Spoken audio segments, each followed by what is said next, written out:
Hello, just going to take a few minutes here to talk about something that would be just something to bear in mind as you go down your path in life and journey to becoming a really good knife thrower.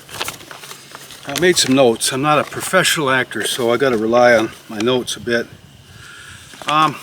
Life, as you know, is such that we can't do the same thing every day. You know, interruptions, accidents happen, or you may get interested in doing something else, you know, go down another path for a while.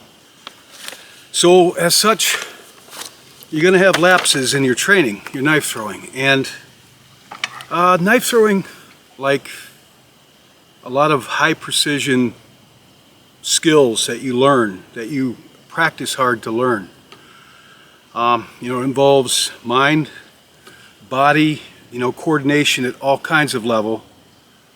You develop all that individually and also all together, so it all comes together when you throw a knife. It takes a lot. I mean, anything can throw.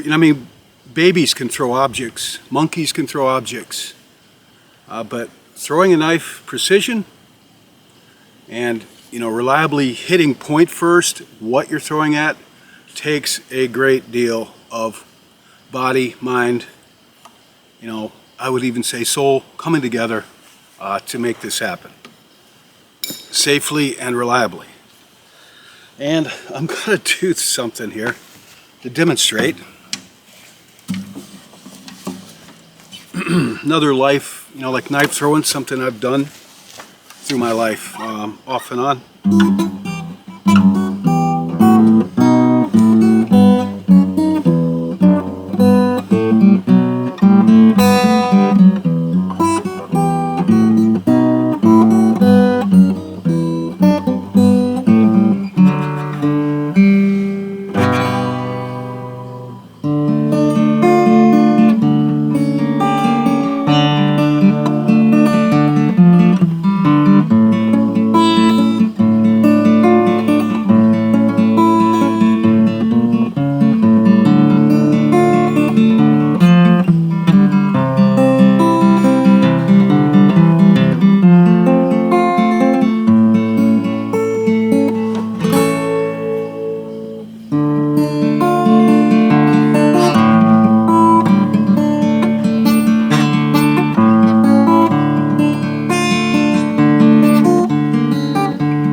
Now, I only did that show off, I don't know, whatever. I play classical folk guitar. Give me an electric guitar, I can play other stuff, but I didn't learn that overnight. There was no shortcut to learning how to play Bach and other things on guitar. I had to practice hard to develop, the same as knife throwing, mind and hand coordination.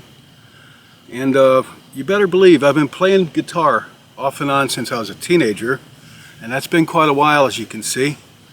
I injured my hands once, and I couldn't play. I couldn't play guitar for a number of years.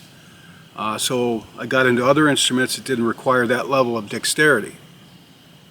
But lo and behold, my hands healed up, and I'm back into playing guitar a few years ago. And I found that, like that number I just played by Bach, Boré, I remembered how to play it, but I couldn't play it. My hands wouldn't do it. And it took me, not very long, it took me maybe two, at the most 3 weeks to where I could play that again. And as well as I did when I left off. And the same goes with knife throwing. I've been throwing knives since I was maybe 11 or 12 years old. And I also love to play baseball. I did when I was younger.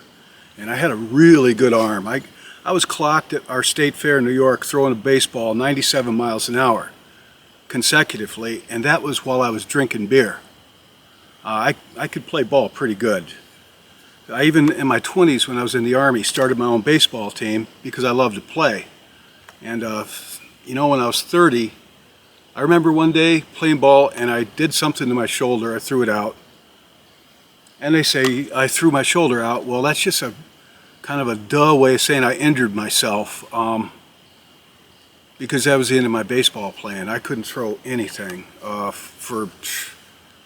took me better part of 10 years before I could throw anything with my throwing arm, which is my right arm.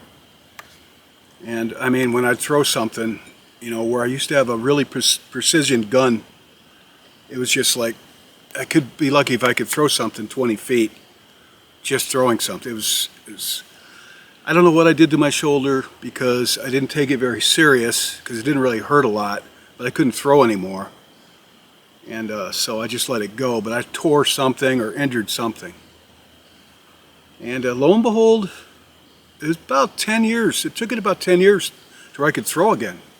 And so I got back into knife throwing. Invariably, I came back to it. And it took me, it was almost like starting over from the beginning.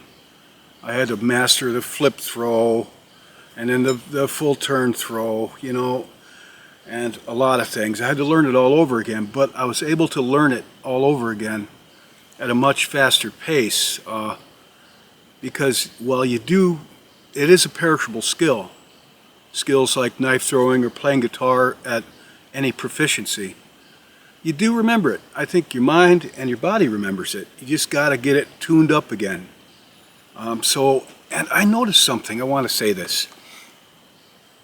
So don't lose, you know, inspiration if you take time off from throwing knives. Or if I took time off from guitar. Sometimes I just lost interest in playing guitar and put it up for 2 or 3 years even. Then came back to it with a new passion. And I found for myself, like with knife throwing, the same with guitar, if my skill level was here, and then when I stop playing, and then I come back to it, you know, it might be years later, it might be months, my skill level's down to here. Well, it takes me very little time to get back up to here again, and then something magical happens. I bring the skill level up a notch. I actually improve. I come back up to where I was, and then I always go up a step higher. And, you know, that leads me to believe that sometimes it's not such a bad thing to walk away from something you love. I'm not saying relationships. I'm saying guitar or knife throwing, you know, and come back to it. Unless it's how you make your money and you have to keep doing it. You know, I don't make my living off this, believe it or not. I wrote a knife book. I make about $30 a month off that, which is good. It's, you know, it's good. 30 cents. It's beer, gas, whatever, you know, it's money. And I don't know, I don't make any money off my guitar. I did play when I was younger, but it was just a hobby. So I didn't really push myself hard to learn this and the guitar. But I didn't beat myself up too bad over it if there were interruptions. I just come back to it. And it seemed to reward me for being faithful to come back to something I loved doing throughout my life. It rewards me, it brings me up another skill level. I don't know if it works that way for you. Let me drive on with what I've got on my notes here. Sometimes you need to walk away from something and come back, give it a rest and come back fresh to make gains. That's just me, that's my experience. If you start back with the basics and progress only after you remaster each skill level set where you left off. You know, you start back like I had to do it. I had to start back with just the flip throw. That's the basic. I use this actually quite a lot. I can throw pretty far with just a half turn flip throw from the blade.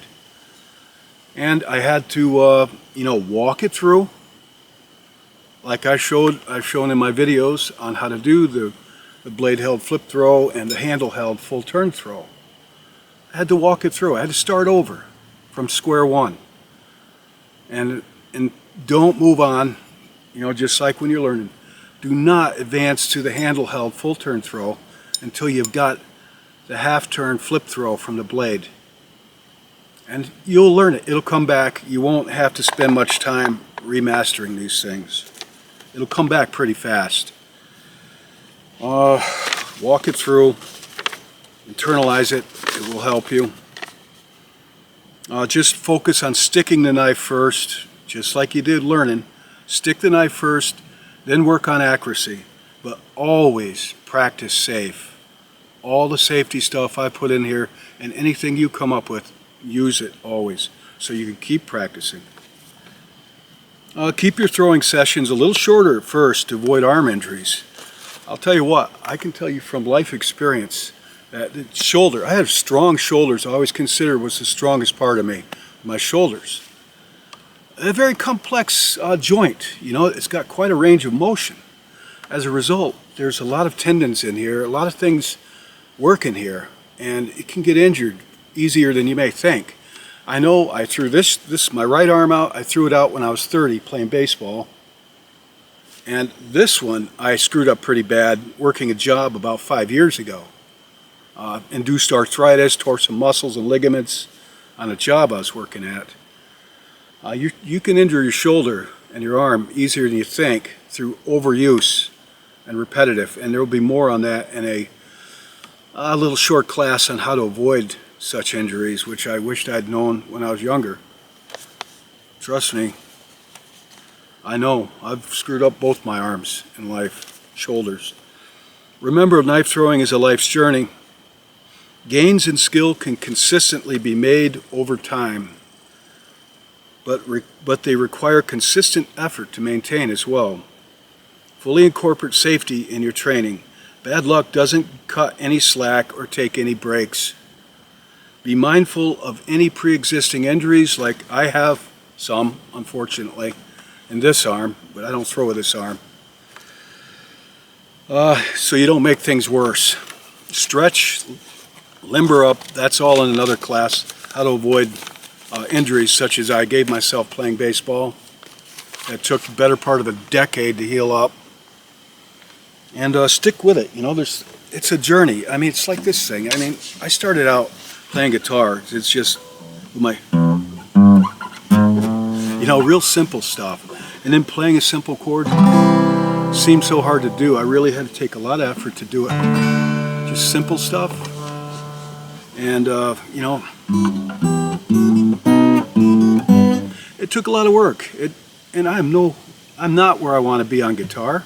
That's what I enjoy about it. That's what I enjoy about knife throwing. It's a journey. It's a hobby to see how far I can take it, you know? So don't stress over it. Just practice safely, practice wise. And that's what this training course is all about. To try to get you to do.